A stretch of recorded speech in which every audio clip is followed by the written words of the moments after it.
CTET special class में एक बार फिर से आप सभी का स्वागत करते हैं और आज की क्लास होगी हिंदी पेडागोजी की और यह क्लास पेपर वन और पेपर टू दोनों के लिए उपयोगी होने वाले हैं। आपको पता होगा कि हमने कल आपको बता दिया था कि सीटेट की एक बार फिर से साइट चालू कर दी गई है और अब जो लोग फॉर्म नहीं भर पाए थे वो लोग फिर से फॉर्म भर सकते हैं।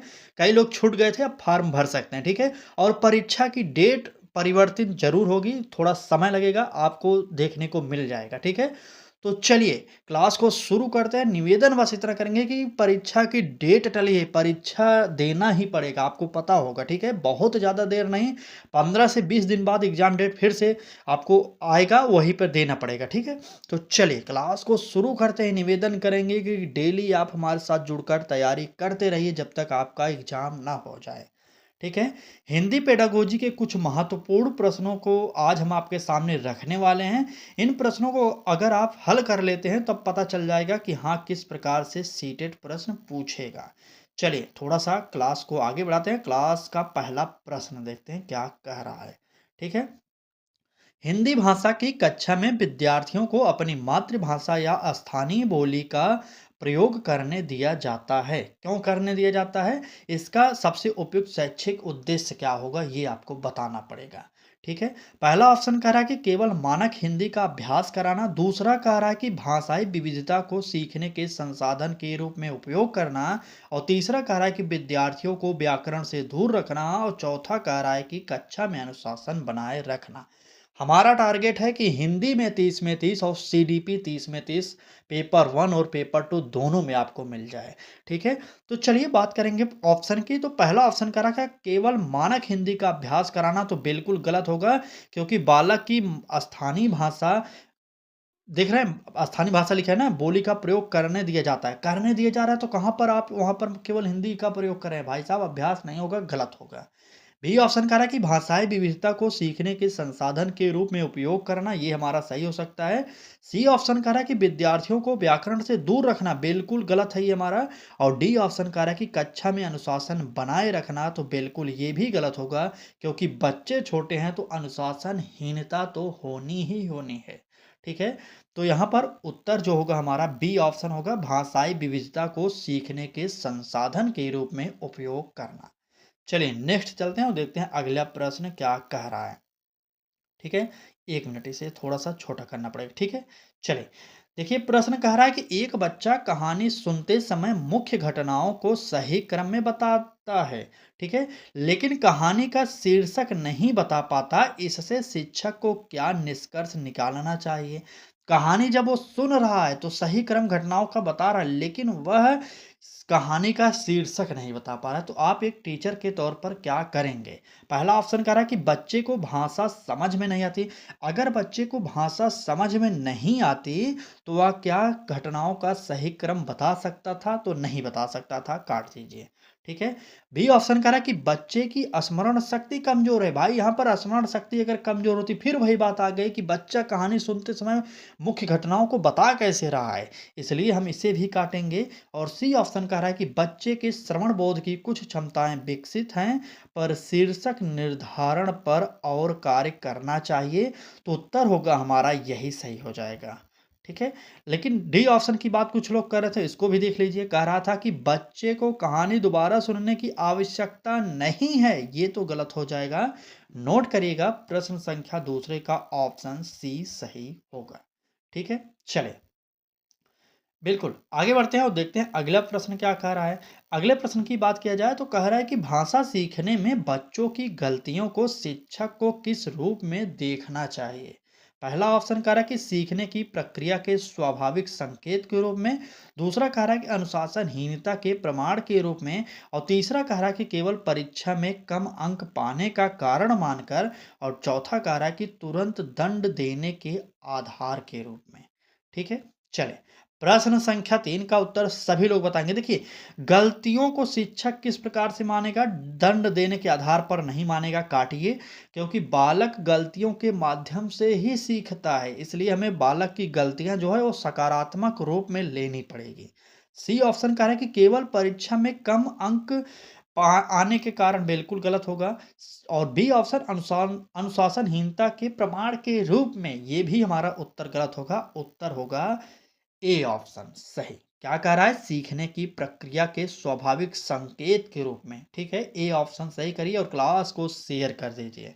ठीक है, अगर क्लास अच्छी लग रही हो तो लाइक करिए। और हाँ, परीक्षा होगी, आप टेंशन मत लीजिए। आपको अगर फार्म डालना है तो फिर से डाल सकते हैं। जो लोग, एक बात और, जो लोग फार्म पहले से भर चुके हैं, पूरे के पूरा उनका फार्म कंप्लीट था, पेमेंट हुआ था, तो अब वो कुछ नहीं करेंगे, सिर्फ तैयारी करेंगे। ठीक है, ये फार्म अप्लाई करने के लिए खास तौर पर जो टीचर लोग हैं, उनके लिए जो सुप्रीम कोर्ट है आदेश किया कि इनको भी शामिल किया जाए, इसलिए सीबीएसई ने अपनी साइट को एक बार फिर से ओपन किया ताकि टीचर लोग फार्म भर सके। साथ ही साथ उन्होंने कहा कि जो बच्चे छूट गए हैं वो बच्चे भी फार्म भर सकते हैं। तो टेंशन की बात नहीं, परीक्षा होगी, 10-15 दिन के अंदर परीक्षा करा ली जाएगी। ठीक है, चलिए बात करते हैं। अभी सीटेट के द्वारा कोई भी ऑफिशियल नोटिस जारी नहीं की गई है कि परीक्षा कैंसिल हुई कि नहीं कैंसिल हुई। ठीक है, जैसे ही कोई अपडेट आएगा हम आपको प्रोवाइड करेंगे। चलिए बात करते हैं प्रश्न की। कह रहा है कि यदि विद्यार्थी किसी कविता का अर्थ अपने अनुभव से जोड़कर बताते हैं तो यह किस दृष्टिकोण को दर्शाता है? पहला ऑप्शन रट कर सीखना, दूसरा कह रहा है कि केवल शिक्षक केंद्रित शिक्षण, तीसरा कह रहा है कि यांत्रिक अभ्यास और चौथा कह रहा है कि अर्थ निर्माण की सक्रिय प्रक्रिया। चलिए प्रश्न संख्या 4 का उत्तर बताइए कौन सा सही होगा। तो पहले ऑप्शन को देखते हैं। कह रहा है कि रट कर सीखना। हमने आपको बताया था कि रटना, स्मरण करना, याद करना, ये शब्द निगेटिव होता है, काट देंगे। बी ऑप्शन कह रहा है केवल शिक्षक केंद्रित शिक्षण। जहां पर भी शिक्षक केंद्रित शिक्षण की बात करें वह गलत होगा, क्योंकि सीटेट कभी भी शिक्षक केंद्रित शिक्षण की बात नहीं करता। ठीक है, सी ऑप्शन कह रहा है कि यांत्रिक अभ्यास। बिल्कुल, क्या यह हो सकता है? कभी नहीं होगा। उत्तर होगा हमारा अर्थ निर्माण की सक्रिय प्रक्रिया, यानी कि डी ऑप्शन सही हो जाएगा। नोट करिए और तुरंत आगे बढ़ते हैं। चलिए, कह रहा है प्रश्न में कि हिंदी कक्षा में शब्द भंडार बढ़ाने के लिए निम्न में से कौन सी गतिविधि अधिक प्रभावी होगी? पहला ऑप्शन कह रहा है कि कठिन शब्दों को 10 बार लिखवाना, दूसरा कह रहा है कि शब्दों को संदर्भ सहित वाक्यों और बातचीत में प्रयोग करवाना, और तीसरा कह रहा है कि केवल शब्दों की सूची याद करवाना, और चौथा कह रहा है कि केवल शब्दकोश की परिभाषाएं लिखवाना। याद करना, परिभाषाएं रटना या लिखवाना, ये सब शब्द निगेटिव होते हैं, इसलिए हमने सी और डी को काट दिया। अब आप बताइए कि ए सही होगा या बी सही होगा। चलिए, बिल्कुल ए ऑप्शन कठिन शब्दों को 10 बार लिखवाना काट रहे हैं, बिल्कुल बहुत सही कर रहे हैं आप लोग। बी ऑप्शन सही होगा। यहाँ पर शब्दों को संदर्भ सहित वाक्यों और बातचीत में प्रयोग करवाना। ध्यान दीजिए, सीटेट के शब्दों को पढ़िए, समझिए, क्योंकि शब्द ही आपको हैं जो पेपर में उलझा सकते हैं। ठीक ना? चलिए नेक्स्ट देखते हैं अगला प्रश्न क्या कह रहा है। अगले प्रश्न में कहा जा रहा है कि एक शिक्षक बच्चों से किसी पाठ को पढ़वा कर पूछता है, लेखक ने ऐसा क्यों कहा होगा? यह प्रश्न मुख्यतः किस कौशल को बढ़ावा देता है? पहला ऑप्शन अक्षर पहचान, दूसरा कह रहा है कि यांत्रिक पठन, तीसरा कह रहा है कि अनुमान एवं आलोचनात्मक चिंतन, और चौथा कह रहा है कि शब्दों की नकल। चलिए प्रश्न संख्या 6 का उत्तर बताइए। बिल्कुल, अगर आपकी तैयारी में थोड़ी सी भी कमी थी अब उसे दुरुस्त कर लीजिए, क्योंकि समय मिल गया है। ठीक है, चलिए बताइए। बिल्कुल, देखिए शब्दों की नकल गलत होगा, यांत्रिक पठन नहीं होगा, और अक्षर पहचान ये भी नहीं होगा। उत्तर जो होगा हमारा अनुमान एवं आलोचनात्मक चिंतन। ठीक है, सी वाला ऑप्शन सही हो जाएगा। चलिए बात करते हैं अगले प्रश्न की, देखते हैं क्या कह रहा है। कह रहा है कि प्राथमिक स्तर पर पठन कौशल विकसित करने के लिए सबसे उपयुक्त तरीका कौन सा है? पहला ऑप्शन केवल कठिन गद्यांश का पाठ करवाना, दूसरा कह रहा है कि अर्थपूर्ण और रुचिकर पाठों के साथ नियमित पठन अभ्यास कराना, और तीसरा कह रहा है कि हर शब्द का अर्थ रटवाना। रटवाना आया तुरंत काटिए। चौथा कह रहा है कि केवल परीक्षा में पूछे जाने वाले पाठ पढ़ाना, ये तो गलत होगा। डी और सी गलत है। चले, अब यहाँ पर उत्तर सिंपल दिख रहा है, क्योंकि ए ऑप्शन कह रहा है कि केवल गद्यांश का पाठ करवाना, कठिन गद्यांश का पाठ नहीं करवाएंगे। उत्तर होगा अर्थपूर्ण और रुचिकर पाठों के साथ नियमित पठन अभ्यास कराना। ठीक है, बिल्कुल, बहुत ही इम्पोर्टेंट क्लास हो रही है। डेली हमारे चैनल लक्ष्य तक पर आप एक बार विजिट ज़रूर करिए, ठीक है? चलिए बात करते हैं अगले प्रश्न की। अगला प्रश्न देखिए क्या कह रहा है? प्रश्न बहुत ही इम्पोर्टेंट है, ठीक है? कह रहा है कि किसी बच्चे को हिंदी लिखते समय बार-बार वर्तनी संबंधी गलतियाँ होती हैं। शिक्षक का पहला कदम क्या होना चाहिए? ए ऑप्शन कह रहा है कि बच्चे को कम अंक देना, गलत होगा। दूसरा कह रहा है कि बच्चे को दूसरे के सामने सुधारना, बिल्कुल गलत होगा। तीसरा कह रहा है उसकी गलतियों के पैटर्न को समझकर उपयुक्त अभ्यास देना और चौथा कह रहा है कि उसे लिखने से रोक देना। रोकना तो गलत होता है ना? बिल्कुल, इस प्रकार से उत्तर निकालिए, सी ऑप्शन हमारा सही होगा यहाँ पर, ठीक है? अगर आप देखिए, अगर आपने ध्यान से पढ़ाई की होगी, जितनी भी क्लासेज हमने कराई हैं, उसमें अगर ध्यान दिया होगा, तो ये सब प्रश्न आपको आता होगा, ठीक है? और परीक्षा से संबंधित कुछ भी आपकी कंप्लेंट हो भाई और बात हो, आप क्लास समाप्त होने के बाद कमेंट बॉक्स में कमेंट करिएगा, हम आपके कमेंट का रिप्लाई करेंगे, ठीक है? लेकिन क्लास के दौरान कुछ भी और इधर-उधर की बात ना करिए। नहीं तो क्लास बहुत बड़ी हो जाएगी। चलें, भाषा शिक्षण में सुनना और बोलना महत्वपूर्ण है क्योंकि पहला ऑप्शन ये केवल परीक्षा के लिए आवश्यक है। दूसरा ऑप्शन मौखिक भाषा विकास पढ़ने लिखने की नींव को मजबूत करता है। और तीसरा कह रहा है कि इनसे व्याकरण की आवश्यकता समाप्त हो जाती है। और चौथा कह रहा है कि इनके माध्यम से केवल उच्चारण सुधरता है। चलिए बताइए प्रश्न संख्या 9 का उत्तर क्या होगा? देखिए, पहला ऑप्शन काटिए, ये केवल परीक्षा के लिए आवश्यक है, काट दीजिए। और लास्ट वाला ऑप्शन काटिए, केवल उच्चारण सुधारता है, ये गलत होगा। ठीक है? अब बताइए बी या सी, प्रश्न संख्या 9 का उत्तर क्या होगा?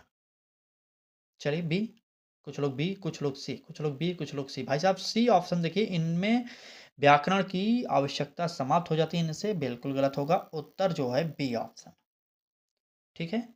बी ऑप्शन सही कर लीजिए और चलिए नेक्स्ट चलते हैं अगला प्रश्न। ठीक? कह रहा है कि एक शिक्षक विद्यार्थियों को चित्र दिखाकर उससे संबंधित कहानी बनाने को कहता है। यह गतिविधि मुख्यतः किसे विकसित करती है? पहला ऑप्शन सृजनात्मक अभिव्यक्ति और भाषा प्रयोग। दूसरा ऑप्शन केवल सुलेख। तीसरा ऑप्शन केवल वर्तनी और चौथा ऑप्शन केवल मौखिक अनुकरण। चलिए बताइए प्रश्न संख्या 10 का उत्तर क्या होगा?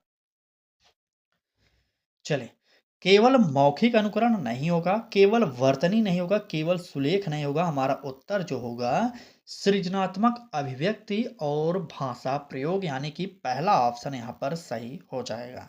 ठीक है? नेक्स्ट देखते हैं अगला प्रश्न क्या कह रहा है? कह रहा है कि भाषा की कक्षा में समूह कार्य का सबसे महत्वपूर्ण लाभ क्या है? पहला ऑप्शन शिक्षक का कार्य पूरी तरह समाप्त हो जाता है। दूसरा कह रहा है कि विद्यार्थी केवल तेज गति से लिखना सीखते हैं। तीसरा कह रहा है कि विद्यार्थियों को संवाद और सहयोग के माध्यम से भाषा प्रयोग का अवसर मिलता है। और चौथा कह रहा है कि सभी विद्यार्थी एक ही उत्तर लिखते हैं। एक ही उत्तर लिखना गलत है, काट दीजिए। चलिए प्रश्न संख्या 11 ए बी सी कौन सा उत्तर सही लग रहा है एक बार कमेंट करिए तो। चलिए बिल्कुल ए ऑप्शन क्या कर रहा है देखिए, शिक्षक का कार्य पूरी तरह समाप्त हो जाता है, बिल्कुल नहीं होगा पूरी तरह समाप्त। बी ऑप्शन कह रहा है कि विद्यार्थी केवल तेज गति से लिखना सीखते हैं, ये तो गलत बात है। उत्तर होगा हमारा तीसरा ऑप्शन, विद्यार्थियों को संवाद और सहयोग के माध्यम से भाषा प्रयोग का अवसर मिलता है, यानी कि सी वाला ऑप्शन सही होगा। ठीक, चलिए देखते हैं अगला प्रश्न क्या कह रहा है। एक मिनट, आ गया ना? चलिए ठीक है, दिख रहा है। कह रहा है कि यदि विद्यार्थी किसी पाठ का उत्तर अपने शब्दों में देता है और उत्तर पाठ की मूल भावना से मेल खाता है तो शिक्षक को क्या करना चाहिए? पहला ऑप्शन केवल पाठ्यपुस्तक की पंक्ति से मिलान करना। भाई साहब बालक अपने मन से जब उत्तर दे रहा है तो उसके उत्तर को देखिए सही है या गलत है। तो थोड़ा सा लॉजिक आप भी टीचर के तौर पर लगाइए, ऐसा मत करिए कि सिर्फ किताबी ज्ञान का ही वहाँ पर उपयोग करेंगे, इसलिए गलत है। ठीक है? बी ऑप्शन करें कि उसके उत्तर को गलत मानना चाहिए, बिल्कुल नहीं मानना चाहिए, ऐसा कैसे हो सकता है? ठीक है, काटिए। सी ऑप्शन करें कि उत्तर की समझ और अभिव्यक्ति को महत्व देना चाहिए। और डी ऑप्शन करें कि उसे वही वाक्य याद करने के लिए कहना चाहिए। गलत होगा उत्तर सी ऑप्शन। ठीक, बिल्कुल पूरी कोशिश की जाती है हर क्लास में कि समय कम लगे और क्लास प्रोवाइड कर दी जाए। अगर अच्छी लग रही हो तो क्लास तो लाइक करके शेयर ज़रूर करिएगा। ठीक है, अगर आप भी हमारे साथ जुड़कर तैयारी करना चाह रहे हैं तो चैनल के साथ जुड़ जाइए। ठीक। बात अगले प्रश्न की जाए, कह रहा है कि हिंदी भाषा की कक्षा में बहुभाषी विद्यार्थियों के लिए सबसे उपयुक्त रणनीति क्या है?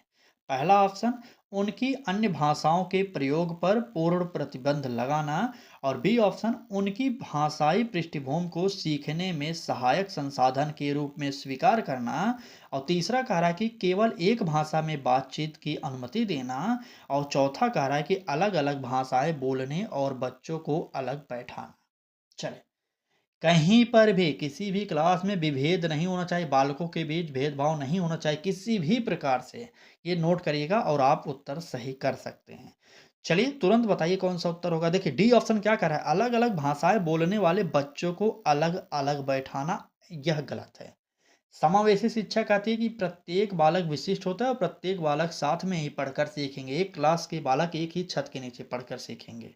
ठीक है, अलगाव नहीं होगा किसी भी प्रकार से। डी ऑप्शन काटिए। सी ऑप्शन कह रहा है कि केवल एक भाषा में बातचीत की अनुमति देना। बिल्कुल नहीं भाई साहब, क्यों? बालक की मातृभाषाएं अलग अलग हो सकती हैं, बालक अपनी मातृभाषा का प्रयोग क्लास में करेगा, आप उसे रोक नहीं सकते। ठीक है, काटिए। बी ऑप्शन कह रहा है कि उनकी भाषाई पृष्ठभूमि को सीखने में सहायक संसाधन के रूप में स्वीकार करना। बिल्कुल, यही बी वाला ऑप्शन हो जाएगा। ठीक। चलिए नेक्स्ट चलते हैं, देखते हैं अगला प्रश्न क्या कह रहा है। देखिए, कह रहा है कि निम्न में से कौन सा प्रश्न उच्च स्तरीय भाषा बोध को सबसे अधिक बढ़ावा देता है?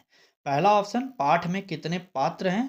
दूसरा कह रहा है कि कहानी का पहला शब्द क्या है। तीसरा कह रहा है कि कहानी का लेखक कौन है। और चौथा कह रहा है, यदि आप कहानी के पात्र की जगह होते तो क्या निर्णय लेते और क्यों लेते। देखिए, यहाँ पर उच्च स्तरीय भाषा बोध की बात की गई है। देखिए, जो सबसे ज़्यादा इम्पोर्टेंट है वह होगा डी ऑप्शन। कैसे? क्योंकि यहाँ पर कह रहा है यदि आप कहानी के पात्र की जगह होते तो क्या निर्णय लेते और क्यों लेते। समझ में आ रहा है कि नहीं? एक बार क्लास को लाइक करिए और बताइए कमेंट करके समझ में आ रहा है कि नहीं। ठीक। बिल्कुल। देखिए, परीक्षा चाहे जब हो टेंशन मत लीजिए, जब तक परीक्षा नहीं होगी तब तक हमारे चैनल पर आपको फ्री क्लासेज मिलती रहेंगी। ठीक है। चलिए नेक्स्ट देखते हैं क्या कर रहा है। भाषा शिक्षण में पोर्टफोलियो का उपयोग मुख्यतः किस उद्देश्य से किया जाता है। पहला ऑप्शन कह रहा है कि केवल अंतिम परीक्षा के अंक देने के लिए। दूसरा कह रहा है कि विद्यार्थी की सीखने की प्रगति और कार्यों का समय के साथ समझने के लिए। तीसरा कह रहा है कि विद्यार्थियों को रैंक देने के लिए। चौथा कह रहा है केवल गृह कार्य की संख्या गिनने के लिए।